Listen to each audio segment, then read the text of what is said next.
ஐயோ, இந்த மாத்திரை நேத்தே தீந்து போச்சு. நான் மாலதிக்கு போன் பண்ணி சொல்லணும்னு நினைச்ச மறந்தே போயிட்டேன். இப்ப என்ன பண்றது?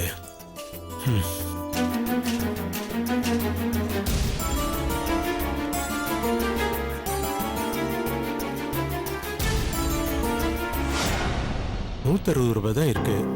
இந்த மாத்திரையை மெடிக்கல்ல லூஸ்ல தரமாட்டாங்க. மொத்தமா 10 மாத்திரை தான் தருவாங்க. இந்த ஸ்டவ் வேற பிரச்சனை பண்ணிக்கிட்டே இருக்கு. இத பத்த வைக்கிறது பெரிய தலைவலியா இருக்கு.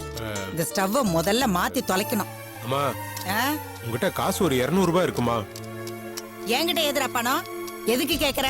இல்ல, மாத்திரை வாங்கணும், காசு என்கிட்ட இல்ல, 10 அதான். ஆமாடா, லட்ச லட்சமா வருமானம் வருது, இதுல சேர்த்து வேற வைக்கிறேன். ஏண்டா, எத்தனை மாத்திரை வாங்கி கொடுத்தா எத்தனை நாளைக்கு வரும்னு உன் பொண்டாடிக்கு தெரியுமா தெரியாதா? அப்புறம் எதுக்குடா என் புருஷனை நான் காப்பாத்துறதுக்காக அல்லும் பகலுமா கஷ்டப்படுறேன்னு பாக்குறவங்க எல்லாருக்கிட்டையும் பீத்திட்டு திரியற. இத பாருமா, உன்கிட்ட காசு இருக்குன்னா இருக்குன்னு சொல்லு, இல்லன்னா இல்லன்னு சொல்லு. எதுக்கு தேவையில்லாம எல்லாம் ஏதோ பேசிட்டு இருக்க? எடு, உங்ககிட்ட வந்து நான் கேட்டேன் பாரு, என்ன ஒரு நாளைக்கு மாத்திரை சாப்பிடலன்னா நான் என்ன செத்தா போயிட போறேன், பாத்துக்கிறேன். டேய் இருடா, பொண்டாட்டி ஏதாவது சொன்னா போதும் உடனே ரோஷம் பொத்துக்கிட்டு வந்துருமே. இரு, நான் போய் வாங்கிட்டு வரேன்.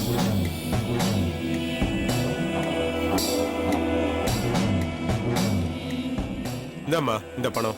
இல்ல, இத நீயே வச்சுக்க, நானே வாங்கிட்டு வரேன். உங்ககிட்ட பணம் இருக்கா? அப்படிதானே வச்சுக்கேன். சரிம்மா, இதுல நீ எது வாங்குறதுன்னு தெரியாம நீ பாட்டுக்கு எதையாவது வாங்கிட்டு வந்துடாத. இதுல 2வது இருக்குல்ல, இந்த மாத்திரை தான். டேய் தெரியும்டா, இதெல்லாம் நான் பாத்துக்கிறேன். சரி, நான் போய் வாங்கிட்டு வரதுக்குள்ள இந்த ஸ்டவ் கொஞ்சம் சரி பண்ணி வை, நான் போய் வாங்கிட்டு வரேன். ஒரு ₹200 என்ன நம்பி கொடுக்காம இதுவா மாத்திரை வாங்கிட்டு வரேன்னு சொல்லிட்டு போகுது. இதெல்லாம் என்ன பண்றதுன்னு தெரியல. என்னங்க என்னங்க, நீங்க என்ன பண்ணிட்டு இருக்கீங்க? இல்ல, அம்மா கடை வரைக்கும் போயிருக்காங்க. ஸ்டவ் ரிப்பேரா இருந்துச்சு, அதான் சரி பண்ணி சாப்பாட்டுக்கு உள்ள வச்சேன். சரி, அந்த சிவப்பு கலர் மாத்திரை தீர்ந்துருக்கும்ல? நேத்தே தீந்துருச்சு. ஏங்க ஏன் இது வரைக்கும் சொல்லாம இருந்தீங்க? நான் தான் அஞ்சலி வீட்டுக்கு என் வீட்டுக்கு அலையிறேன் செல்ல மறந்துட்டேன். நீங்களா சொல்லிருக்க கூடாதா? சரி கொடுங்க, நான் போய் வாங்கிட்டு வரேன். வேண்டாம் மாலதி, அந்த மாத்திரையை வாங்கறதுக்கு தான் அம்மா கடைக்கு போயிருக்காங்க. கடைக்கு போயிருக்காங்களா? ஏது அவங்க கிட்ட அவ்வளவு பணம்? ஏன் நாங்கெல்லாம் கடைக்கு போக கூடாதா? நாங்கெல்லாம் கேட்டா கடைக்காரன் தரமாட்டானே. காசு கொடுத்தா யாருக்கு வேணாலும் தருவான். இந்தாப்பா, எல்லாம் சரியா இருக்கான்னு பாத்துக்க.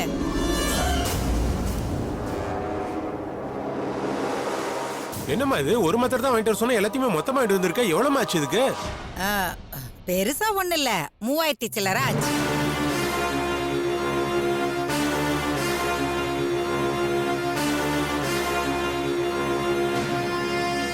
என்னது 3000 சில்லறையா? அவ்வளவு பணம் ஏது உங்களுக்கு? அது அந்த மெடிக்கல் கடைக்காரங்கிட்ட கடை சொல்லி வாங்கிட்டு வந்தேன். என்னம்மா என்ன சொல்ற? இந்த ஏரியாவுக்கு நம்ம குடி வந்தே கொஞ்ச நாள் தான் ஆச்சு, அதுக்குள்ள உனக்கு யாருமா கடன் கொடுக்குறா? அதுவும் இவ்வளவு பணத்தை? என்னடா இப்படி கேக்குற? ஏன் உன் பொண்டாட்டிக்கு மட்டும் தான் உன் மேல அக்கறை இருக்குமா?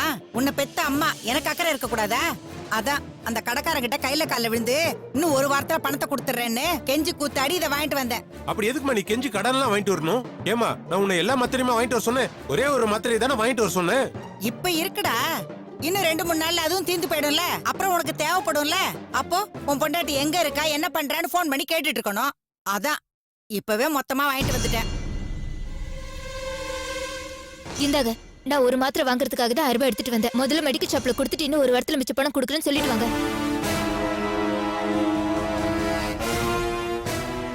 சரி, உனக்கு மார்ச்சலி பிடிச்சிருக்குன்னு சொன்னேன்ல, அதுக்காக நெஞ்செலும்பு வாங்கிட்டு வந்திருக்கேன். சூப் வச்சு குடுக்கறேன், அதை குடிச்சிட்டு அதுக்கப்புறமா கடைக்கு போ.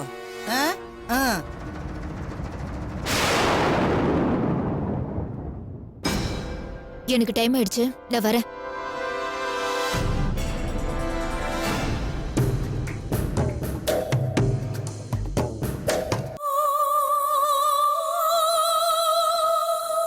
டேய், இந்த பணத்தை நீ வச்சுக்கோ. அம்மா, மெடிக்கல் ஷாப்காரங்கிட்ட கடன் வாங்கினியா, திருப்பி கொடுக்க வேண்டாமா? ஐயோ, அதெல்லாம் நான் அப்புறம் கொடுத்துக்கிறேன். இந்தா, இவ்வளவு பெரிய ஆம்பளையா வளர்ந்துருக்க, 50-100க்குன்னு பொண்டாட்டிட்ட கையேந்திட்டு இருக்க, வச்சுக்க. போ.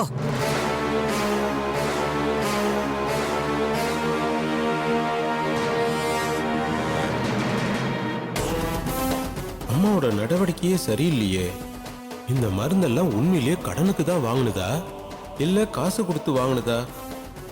ஏது அம்மாவுக்கு இவ்வளவு பணம்? அது மட்டும் இல்லாம மாலதி கொடுத்த பணத்தை நமக்கு செலவுக்கு அம்மா கொடுக்குது. ஒண்ணுமே புரியலையே.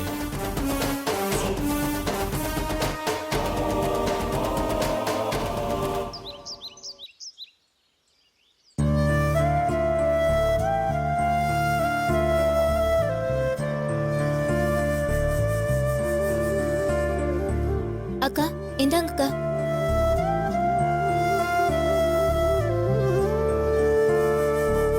ஒரு நிமிஷம் இருமா, அக்காட்ட கொடுக்குறேன். சரிங்க அத்தை.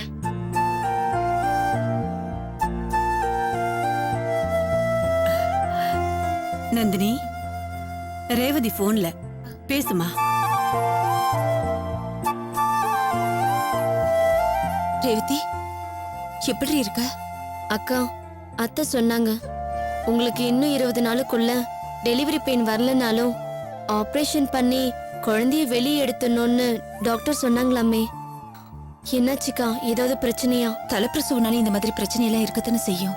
அதனால என்ன நினைச்சு கவலைப்படாத. ஆமா, அங்க என்ன நடந்துச்சு கொஞ்சம் சொல்ல. அந்த ராசாத்தி பண்ண பாவத்துக்கு ஆண்டவன் அவளை 90% தண்டிச்சிட்டான். அதோட பிரச்சனை விட்டுதுன்னு விலகி போயிடலாம் நினைச்சா மகேஷும் விஜயும் என்னை தேடி வந்து தேவையில்லாம தொந்தரவு பண்ணிக்கிட்டே இருக்காங்க. நீ என்னடி சொல்ற? எனக்கு எதுவுமே புரியல, கொஞ்சம் தெளிவா சொல்ல. அக்கா, அவங்கள பத்தி பேசுறதுக்கு எனக்கு சுத்தமா பிடிக்கல. நான் அண்ணன்கிட்ட போனை கொடுக்கறேன். இதுக்கு மேல அண்ணன்கிட்ட கேட்டு தெரிஞ்சுக்கோ. ஏய் ரேவதி, ரேவதி. அண்ணே, அக்கா பேசுங்க. இல்லம்மா, நீயே பேசு. இல்ல நீங்க பேசுங்க. சொன்னா கேளுமா. பேசுங்க பேசுங்க அண்ணே. ரேவதி, சொல்லுமா நந்தினி, எப்படி இருக்க? நான் நல்லா இருக்கேனே, நீங்க எப்படி இருக்கீங்க? நான் நல்லா இருக்கேம்மா. அண்ணே, ரேவதி என்னென்னமோ சொல்றா, எனக்கு எதுவுமே புரியல. நீங்களாவது கொஞ்சம் புரியுற மாதிரி சொல்லுங்களேன். அது வந்துமா, ராசாத்தி பண்ண கொடுமை தான் உங்களுக்கு எல்லாம் தெரியுமே.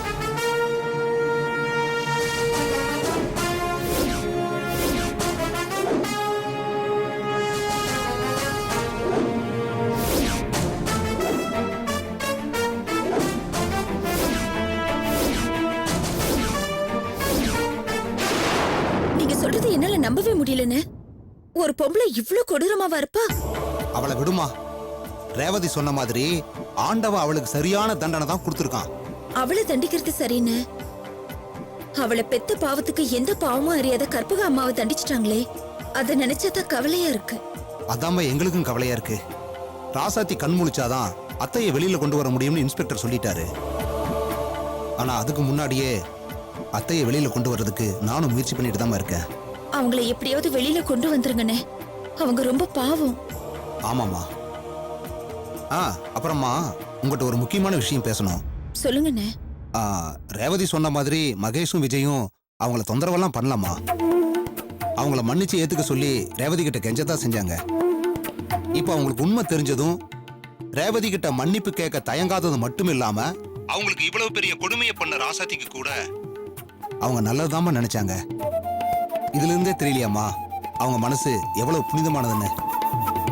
இப்படிப்பட்ட அப்பாவிங்களை ரேவதி மன்னிக்கவே மாட்டேன்னு அடம்பிடிக்கிறது என்னம்மா அர்த்தம் இருக்கு? ரேவதிக்கு நீயாவது கொஞ்சம் எடுத்து சொல்லுமா. என்னென்ன சொல்றீங்க? அவங்களால ரேவதி பட்ட கஷ்டம் கொஞ்சம் நெஞ்சமா? அது உங்களுக்கே நல்லா தெரியும். நீங்க நடுநிலையில இருந்து 2 பேருக்கும் நல்லது பண்ணணும்னு யோசிக்கிறீங்க. ஆனா ரேவதி மனசுக்குள்ள இருக்கிற வேதனை என்னன்னு உங்களால புரிஞ்சுக்க முடியல. ஒரு அக்காவா மட்டும் இல்ல, ஒரு பொண்ணா இருந்து சொல்றேன், அவ மனசுல இருக்கிற ரணம் என்னன்னு என்னால புரிஞ்சுக்க முடியும். இத பாருமா, நீ சொல்ற விஷயங்கள் எல்லாம் எனக்கு புரியாம இல்லம்மா. ஒரு நல்ல குடும்பத்துல பிறந்த மகேஷ் இந்த அளவுக்கு மோசமானவனா வளர்ந்திருக்கானா அதுக்கு காரணம் ராசாத்தி தாம்மா. தப்பானவ கையில அவன் வளர்ந்ததுனாலதான் அவனோட வாழ்க்கையே தறிகட்டு போச்சு. இப்ப அவன் செஞ்ச தப்பையெல்லாம் உணர்ந்து மன்னிப்பு கேட்டு வாழணும்னு நினைக்கும் போது அவனுக்கும் நாம் ஒரு சந்தர்ப்பம் கொடுக்கணும் இல்லையா? இத பாருமா, ஒரு குடும்பத்துல 1000 பிரச்சனைகள் இருக்கும். பிரச்சனை இல்லாத குடும்பம் உலகத்துல எங்காவது இருக்காமா? வெட்டு குத்து வம்பு சண்டைன்னு என்ன வேணாலும் நடந்திருக்கும். எப்பவோ நடந்த சம்பவங்களை மனசுல வச்சுக்கிட்டு நாம எதிர்கால வாழ்க்கையை இழந்துடக்கூடாதுமா. முதல்ல நம்ம யதார்த்தத்தை புரிஞ்சுக்கணும்.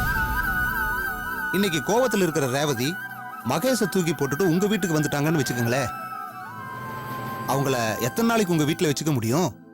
இல்ல உங்க அப்பா அம்மா தான் அவங்கள கடைசி வரைக்கும் அவங்க வீட்டுல வச்சு பாதுகாக்க முடியுமா? ரேவதியை உங்க அப்பா அம்மா வீட்டுல கொண்டு போய் விடுறதுக்கு எனக்கு 5 நிமிஷம் கூட ஆகாதும்மா. ஆனா அது என்னோட நோக்கம் இல்ல. மகேஷையும் ரேவதியும் வாழ வச்சு கண் குளிர பார்க்கணும். அதாம்மா என்னோட ஆசை.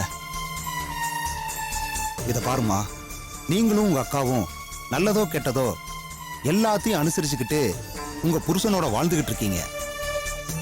ஆனா ரேவதி இன்னும் வாழவே ஆரம்பிக்கல. அவங்களை இப்படியே விட்டுட்டோம்னா அவங்களோட எதிர்கால வாழ்க்கையே கேள்விக்குறியாயிடும் இல்ல? அதை ஏமா நீ கூட யோசிக்க மாட்டீங்கிற? அண்ணே, நீங்க சொல்றதெல்லாம் நியாயம்தான், நான் இல்லைன்னு சொல்லல. இருந்தாலும் மகேஷால பாதிக்கப்பட்டது ரேவதி. அவன் திருந்திட்டான்னு நீங்களும் நானும் நம்பினா மட்டும் பத்தாதுண்ணே. ரேவதி முழுசா நம்பணும். அப்படி அவன் நம்பி மகேஷோட வாழ நான் தயாரா இருக்கேன்னு சொல்லும்போது கண்டிப்பா நான் அந்த வாழ்க்கைக்கு தடையா இருக்க மாட்டேன். ஆனா அந்த மகேஷ அவ முழுசா ஏத்துக்கிற வரைக்கும் நாம கொஞ்சம் பொறுமையா இருந்துதான் ஆகணும். சரிம்மா, உன் மனசுல இருக்கிற முடிவை நீ சொல்லிட்ட. சீக்கிரமா அவங்க 2 பேரையும் சேர்த்து வைக்கிற முடிவுல நான் பின்வாங்க போறதில்ல. முயற்சி பண்ணிக்கிட்டே தான் இருப்பேன். அப்புறமா நான் பேசுனதெல்லாம் மனசுல போட்டு குழப்பிக்காம உடம்ப நல்லா பாத்துக்கம்மா. சரிண்ணே. சரிம்மா, வச்சிடுறேன்.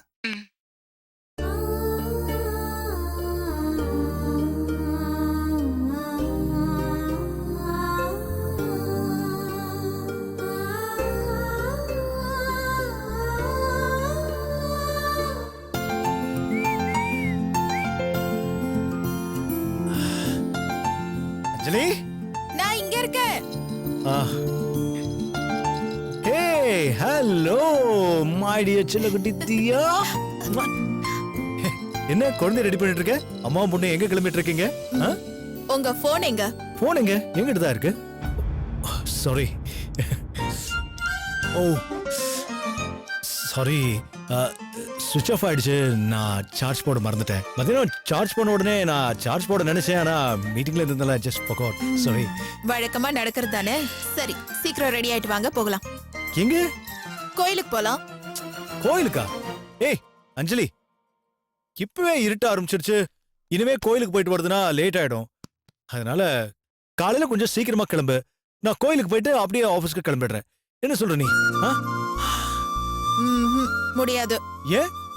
ஏங்க, காலையில நம்ம தியாவை கூட்டிட்டு கோயிலுக்கு போயிட்டு திருப்பி கொண்டு வந்து அவளை வீட்ல விட்டுட்டு அதுக்கப்புறம் நம்ம ஆபீஸ் போறதெல்லாம் சரியா வராது. அதனாலதான் சொல்றேன், இப்பவே போலாம் வாங்க. ஐயோ அஞ்சலி, சொல்றது கேளு அஞ்சலி. குழந்தைக்கு இப்பதான் 3 தண்ணி ஊத்திருக்கோம். இன்னும் கொஞ்ச நாளைக்கு குழந்தை எங்கேயாவது வெளில தூக்கிட்டு போனா தூசு துரும்பு பட்டு இன்ஃபெக்ஷன் ஆயிடும்னு மாலத்தி சொன்னதை மறந்துட்டியா? என்ன தீனா பேசுறீங்க நீங்க? நம்ம குழந்தைய இவ்ளோ நல்லபடியா காப்பாத்தி கொடுத்ததுக்காக அந்த கடவுளுக்கு நன்றி சொல்லிதான் கோயிலுக்கு போறோம். அப்போ குழந்தைய கூட்டிட்டு போகாம இருந்தா எப்படிங்க? ஐயோ அஞ்சலி, குழந்தை உடம்புல இருந்து இவ்ளோ சீக்கிரம் அம்மா இறங்கினதுக்கு காரணமே மாலத்தி குழந்தைய கவனிச்சுக்கிட்ட விதமும் அவங்களோட பிரார்த்தனையும் தான். அதனால நீ கடவுளுக்கு நன்றி சொல்றதுக்கு முன்னாடி மாலத்திக்கு நன்றி சொன்னாலே போதும். வாய மூடுங்க. அந்த மாலத்தி நம்ம குழந்தைக்காக கொஞ்சம் கஷ்டப்பட்டாங்கன்றது உண்மைதான். அதுக்காக அவங்கள கடவுளுக்கு மேல தூக்கி வச்சு கொண்டாட சொல்றீங்களா? ஐயோ அஞ்சலி, நான் சொல்ல வந்ததை நீ சரியா புரிஞ்சுக்கலாமா? நான் அப்படி சொல்லல அஞ்சலி. நீங்க எப்படி சொல்ல வேண்டாதீனா? எனக்கும் கண்ணு மனசு புத்தி எல்லாம் இருக்கு. எந்த விஷயத்தை எப்படி புரிஞ்சுக்கணும்னு எனக்கும் நல்லா தெரியும். நீங்க ஒண்ணு எனக்கு சொல்லி தர வேண்டாம். ஏய் நான் அப்படி சொல்லல வேண்டாம். அஞ்சலி.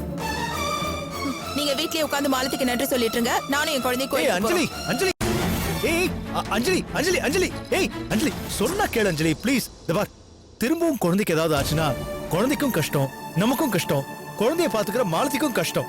பார், நம்ம குழந்தைக்காக அவங்க குழந்தைய விட்டு வந்திருக்காங்கல்ல, மறுபடியும் அவங்கள தொல்லை பண்ணா? Enough, Dina. அவங்க நம்ம வீட்ல வேலை பாக்குறவங்க.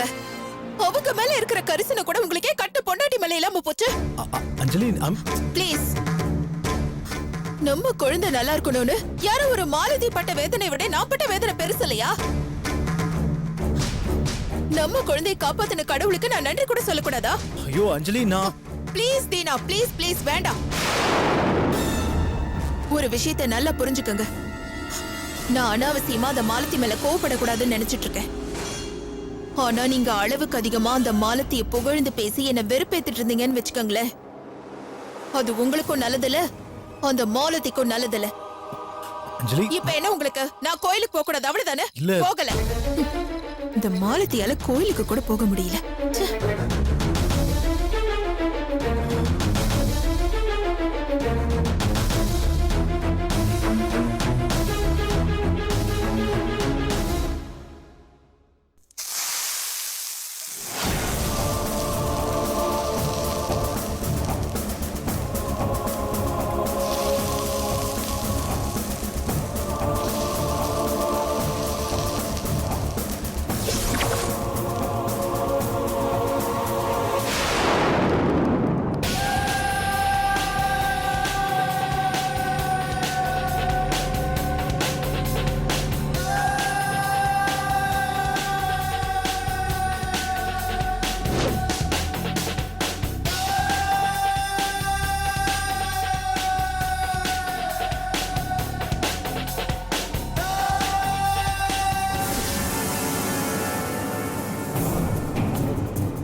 என்னங்க அப்படி பாக்குறீங்க?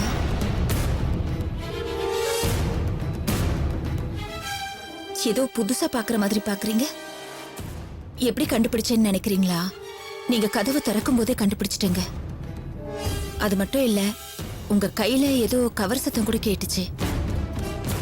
என்ன இன்ஜினியர் சார், இவ்வளவு நேரம் அமைதியா இருக்கிறத பார்த்தா உங்க பொண்டாட்டிக்கு ஏதோ கிஃப்ட் வாங்கிட்டு வந்திருக்கிற மாதிரி தோணுது. சொல்லுங்க, என்ன கிஃப்ட் வாங்கிட்டு வந்திருக்கீங்க? சொல்ல மாட்டீங்களா? சரி, என்ன கிஃப்ட்னு நானே கண்டுபிடிக்கிறேன். கொடுங்க. போதுங்க, உங்க சஸ்பென்ஸ் எல்லாம் போதும். நானே கண்டுபிடிச்சுக்கிறேன். கொடுங்க. எங்க எங்க இருக்கீங்க? போதுங்க, சஸ்பென்ஸ் வைக்காதீங்க. கொடுங்க. என்னங்க என்னங்க?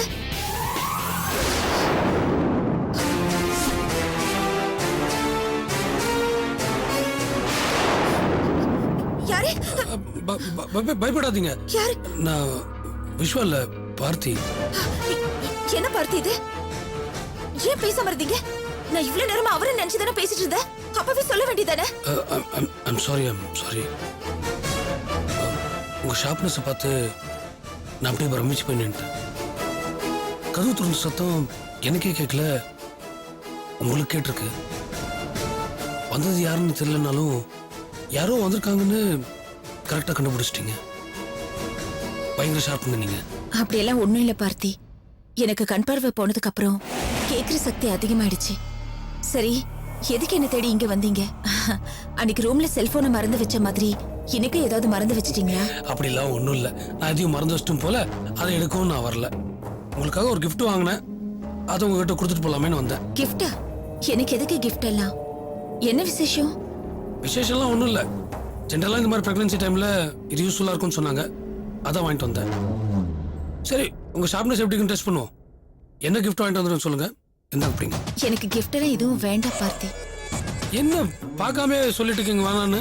முதல்ல என்ன எடுக்கணும் பாருங்க, முதல்ல புடிங்க. ஐயோ வேணாம், நீங்களே என்னன்னு சொல்லுங்க.